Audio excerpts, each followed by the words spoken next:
Damon Gameau, congratulations. Thanks, Jim. On that sugar film. What is the purpose of your movie?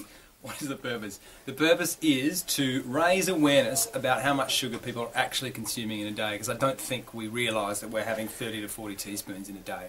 Most people might think they're just having a little bit here and there, they've cut it out of their tea or coffee, and it's fine, but we want to raise the awareness. What difference do you want the film to make, and what difference do you realistically expect the film to make? Well, idealistically, I'd love to get it into every school across the country and beyond. And I think I'd love us to get down from 30 to 40 teaspoons that we're having a day to somewhere near what the World Health Organisation recommends, which is 6 to 8 teaspoons a day. Because I reckon if we could get it down to that number, we'd see huge changes to the healthcare system and people's well-being.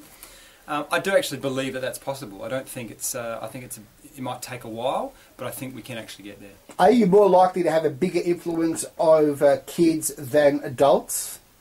So what's interesting, so far the response from adults has been fantastic, and they've said to me, we want to come back and take our kids. We had our first school screening last week for 300 grade 9, 14-year-old kids, and it was like being at a rock concert. They cheered at the end, and they all put their hands up, and we had to stop the Q&A after 45 minutes because they just keep wanting to ask questions. Because what's going to happen, as you know, is that there's going to be some people coming back to you and saying, look, it's people's lifestyles, it's their choice. Absolutely. They know a lot of this information already. You might be detailing a lot of it, but it's kind of their choice. Who are you? That's right. And Damon Gameau, to tell them how to live their lives. And I totally agree with them. And I think when people see the film, they'll see that there is no tone of dogma in there at all. We're not preaching to anyone. We're saying, look, here's the information, just so you know the level playing field, and then it's up to you to decide what you do with it. In the same way with tobacco, we understand now what it does. So if you want to smoke, go for it. You can if you want to. It's your choice, but at least you understand the parameters. Whereas we don't have that with sugar yet. And I'm hoping the film kind of educates people, and then they can decide. The film is as much about sugar content in food as it is about the culture of consumerism, which leads me to this accusation. Damon Gameau, you are meddling with the forces of corporate Darwinism. How dare I? How dare you? Yeah. Do you like that term? Yeah, it's a great corporate Darwinism. Wherein Yeah. corporate culture is changing It is. citizens into consumers Yep. who don't question what is being sold to them. Totally agree. And here you are messing up the game. Well, I mean, the thing that I notice especially is around slogans on packets and the lack of integrity there. That you can put a sunset, a flower, a bee, some honey and call it nature's bounty or Mother Nature's serum, whatever you want to call it. And people think and perceive that's healthy, but it's actually full of sugar. So I hope that there's a discussion about that comes out of corporate responsibility of how we change that. And look, we've had a lot of approaches already from very large companies that want to see the film and do a Q&A afterwards. Because it is a capitalist structure, they need to survive and they will adapt to what the public wants. And they can hear the cries of people saying we want less sugar, and they're already releasing lower sugar products. Companies who have high sugar content want who to do sugar is Q&As. their life and soul, have asked to see the film and have a Q&A afterwards.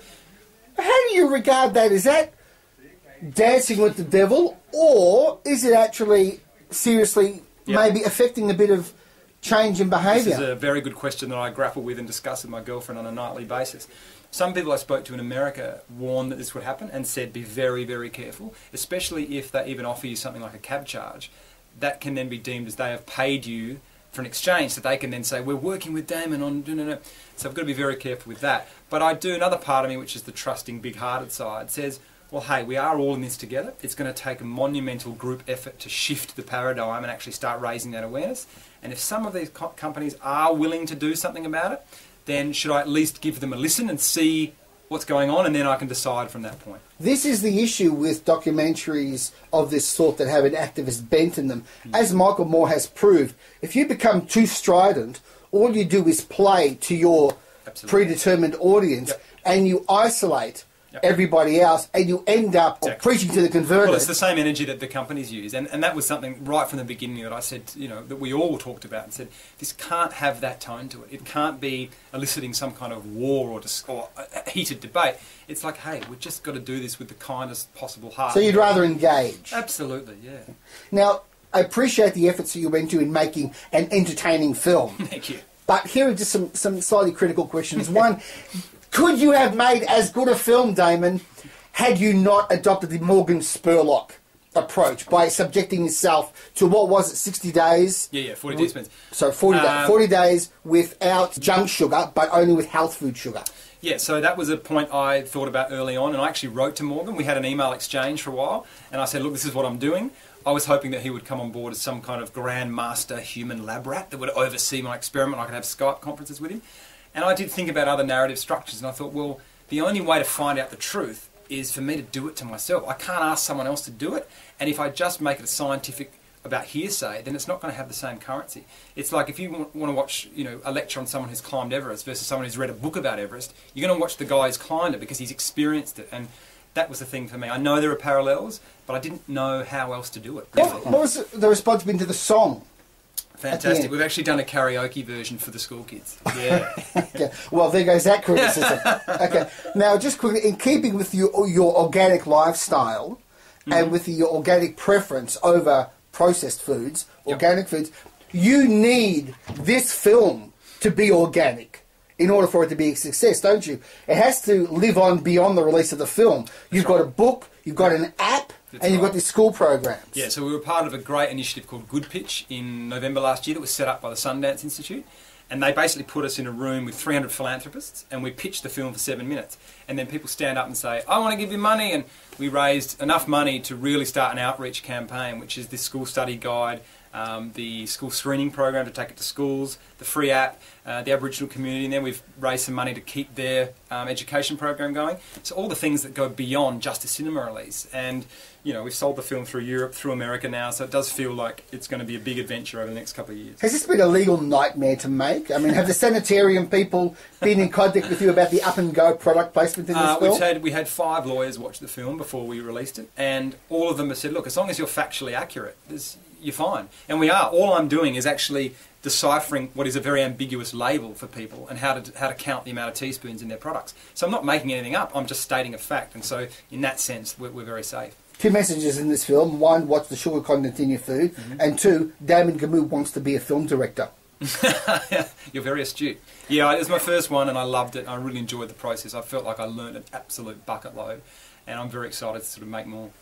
Because given your CV, to actually have a successful documentary on your CV, obviously you want to parlay that into making features. I'd like to, and I feel very lucky that I've worked with people like Rolf de Heer and Rob Connolly through the journey, and they've really inspired me and showed me how to do it in such a way that it's very, it's exciting and exhilarating for me. And I'd never worked with special effects before, so to do 290 special effects in my first film was certainly a baptism of fire. And I like that you're only limited by your imagination, and I'm very excited about what can be done. Are you scared about illegal downloading? Scared? Yeah, it's probably more of a question for madmen. I'm not, in the sense that I want as many people in the world to see this film. I'm not really interested. If it makes money, that's great, because a lot of the money's going back into our outreach programs. But if it means that more people get to see it and get the message, then I think that's terrific. But I think you get a very different argument from the distributor. Okay. Mate, what kind of film industry do you want to grow into, and what kind of industry is there now? Well, what I've learnt making this film, which is very exciting for me, is, watching our trailer. I think a couple of weekends ago, I watched someone post a trailer, a known nutritionist in America, and I saw it get 3 million views in 48 hours. And I thought, the power of film and what you can actually do with that, if it's the right message, really excites me. And I think I want to keep making things that do have a big heart in them, are designed to help people, because I think, Hollywood have known this for years and they shape our values in different ways, but to actually do it with a positive message is very exciting to me. So I hope that we can develop more of that industry, which I think this Good Pitch initiative is doing. It's focusing on documentaries and films that have a social message to them, which I think is great. And it's a fascinating time for our industry at the moment. It's so unpredictable. 3 months ago we've been talking how dire it is, and now we're looking at paper planes and the water diviner, and we're back up again. So I think there is no set way, and we just have to know that it's a movable feast, and it's a beautiful, flowing, unpredictable, and that's why we love it. That's what art is. But you were great in Underbelly, terrific as Greg Chappell, but as Shackleton, that was just amazing. Yeah, it was very special for me. Yeah? Tell me just a bit about Ballabog, just as a footnote. Well, I guess they're the jobs you dream of. They're the ones that when you get to immerse yourself, you get to meet the family, you get access to his diaries, you get to trace his steps. You get to bring integrity to a human being that actually existed. And for me, that's what I love about acting. Sadly, those kind of jobs don't come along often enough. But it's nice to know that I can direct while I'm waiting for those good jobs.